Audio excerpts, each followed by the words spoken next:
Hello, good morning. Thank you so much for joining me in my daily devotion. This morning, I promise that I will continue our discussion on our favorite topic for this month, and that is love. We are going to listen to or study and know more about a book called The Five Love Languages, and this is written by a famous author. His name is Dr. Gary Chapman. He is a relationship expert, he's a marriage counselor, and he's also a pastor and a minister of the Word of God.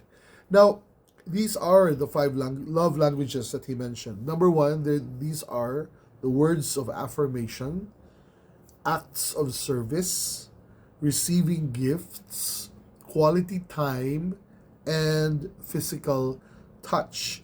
Now, these five love languages simply mean that for a marriage or a relationship to last, there needs to be at least one that a person is sensitive enough to identify within that person that we need to focus on.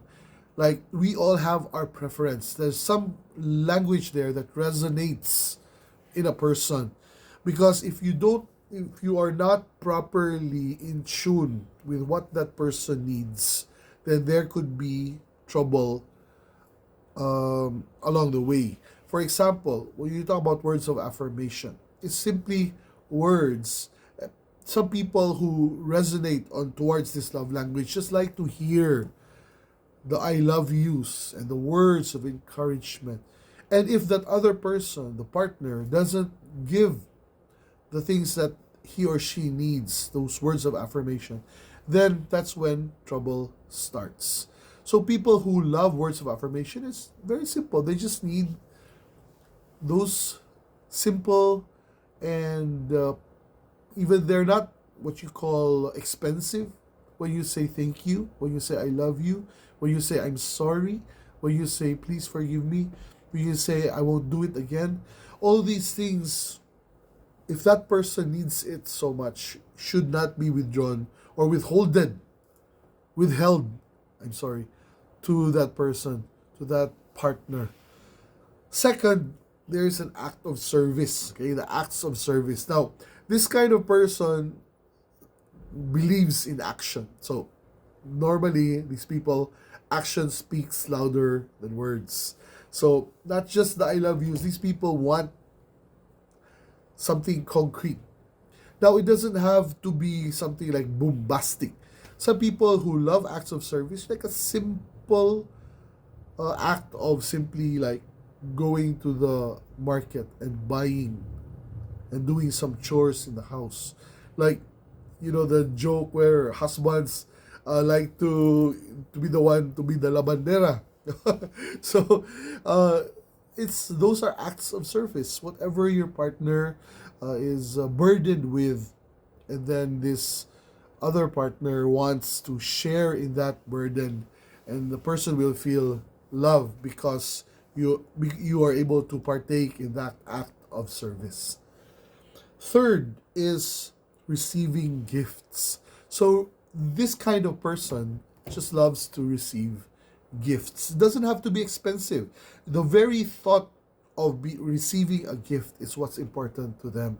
Normally, when you prepare a gift, you have to, of course, go out of your way and purchase something. And you don't just purchase anything, you think about what that person needs. So, just by thinking about that person and what that person needs, and you give that gift, the person feels the love coming from you. So, receiving gifts is another important love language. On the fourth element or the fourth love language, it's quality time. Now, these people don't care about gifts, they don't care about trips or vacations, or they don't care about toys or whatever. These people love quality time. It could be simply a time where you just take out all the distractions, take out the cell phones, take out the calendar, all your appointments, and just spend time with them. Now, there are our kids actually are very what you call they need our time. Remember, when you talk about love, it's not just between couples. So let's remember quality time is important as a family. Every Sunday, you can go to church, or there could be a time where you just have a meal together. There could be a time where there is no other distraction, but you can just be with your family. That's all that they need. A simple visit, a simple um, moment where you can share without any distractions. Lastly, of course, is physical touch. It doesn't have to be sexual. Physical touch simply means that this person needs the person to touch. It's about a connection. It's about being there and being present physically to that person. It could be a hug, it could be a tap on the shoulder, it could be a holding of hands of a couple going out from the car. That kind of intimacy, most people also long for. So, if that is the kind of person that your spouse is, make sure you are able to do that. Don't just say it, don't just give gifts, not just spending time and eating together and not touching and reaching out, and let that human being know that you are there. Now, all these five elements, if you go over it, actually are all biblical principles in relationships as well. You know, the key theme of everything here is you always look to the needs of your partner. So whether it be a romantic relationship, whether it be a family member, whether it be a friend, or whether it be your community, all these five elements must be there together. Look at, let's look at, for example, words of affirmation.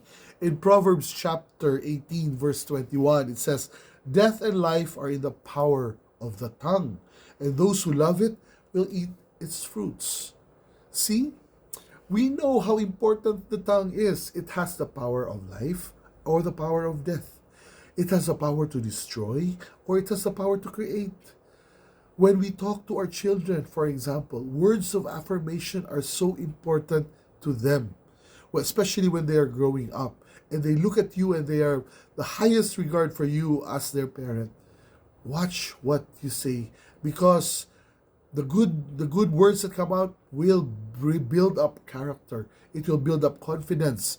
But the words that are negative, it can scar them for life forever.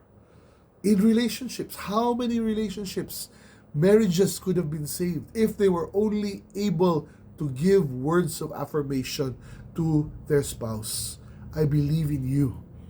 I trust you. I commit myself to you. And I believe in us. That's probably all they need. But then, because you were not able to do that, then all the slippery slope that the marriage will experience, all because of a lack of words of affirmation.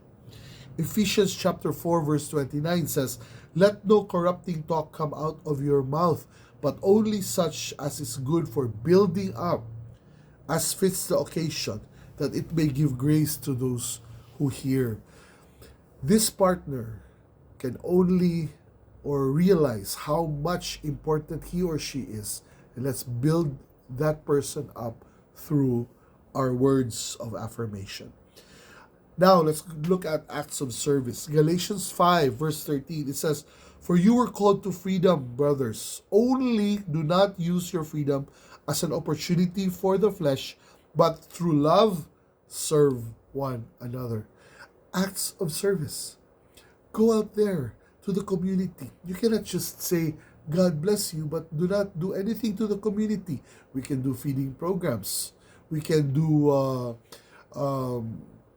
like other counseling sessions. When there are calamities, we can go out and reach and come up with a emergency support group for those who are affected by fires and other calamities.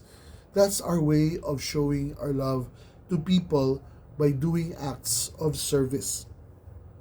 Receiving gifts. Look at Matthew chapter 2, verse 11. And going into the house, they saw the child with Mary, his mother, and they fell down and worshipped him. Then, opening their treasures, they offered him gifts of gold, frankincense, and myrrh.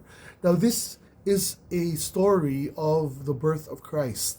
And all these wise men came, and when they found the baby Jesus, they offered him gifts. We give because our hearts are full and we appreciate the person that we give to. And I'm sure that brought joy to Mary and Joseph and the baby Jesus. Let's all do that. Let's find a way to give gifts to each other. It doesn't have to be expensive as long as the thought counts. James chapter 1 verse 11 says, every good gift and perfect gift is from above, coming down from the Father of lights, with whom there is no variation or changing shadows. Every good and perfect gift comes from above. Let us give of our gifts to people. If your gift is speaking, if your gift is singing, if your gift or talent is reaching out and helping, do it. Or if your gift is simply buying a material thing, if you have money and extra money, you go out to a relative that is in need and give gifts to those people that are in need. Gifts are an expression of your love for that person, and let's not withhold it from them. Now, quality time. Luke chapter 10, verse 38. The story of Mary and Martha, where Mary chooses to spend quality time listening to Jesus. Remember that story of the two sisters where one was so busy washing the dishes and the other was just spending time and listening to Jesus. Now, I'm sure, let us not question Martha because she's doing acts of service as her expression of love. But you know what Jesus needs? That's where love language is important. You have to find out what that person needs above all else. Yes, there are 5 ways to express, but Jesus actually, more than acts of service, Jesus just wanted time, quality time. Mary gave that to him. Martha was so busy with her service. That was good, yes, but Jesus appreciated quality time.